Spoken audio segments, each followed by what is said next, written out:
How to create an account on QuickBooks. Hey everyone, welcome back to another tutorial video. In today's video, I'll show you how you can create an account on QuickBooks. So to do that, first of all, download the QuickBooks app from either your Play Store or your App Store. And once you've downloaded the app, simply open it. Now, as soon as you open the app, your homepage will look somewhat like this, where you'll have to basically tap on the option Create Account. Now you'll be taken to the Intuit page where you'll have to first of all enter your username or your email address.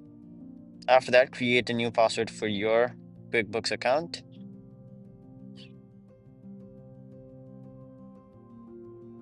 Now, once you've entered the password, simply enter your country and then your phone number. Now you can choose whether you want to verify with text message or voice call. So for now, I'll simply choose text message and then tap on the option, create an Intuit account.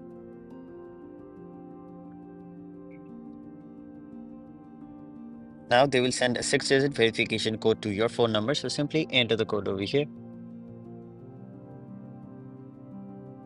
Now tap on the option maybe later, or if you want, you can set up your Face ID. Now simply enter your business name.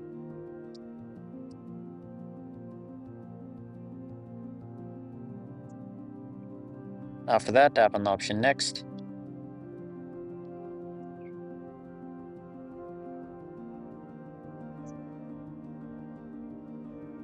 And there you have it. So that is basically how you create an account on QuickBooks. That was it for this video. Hope this video was helpful to you guys. And if it was, make sure you like this video and subscribe to our channel so that you don't miss out on further videos such as these.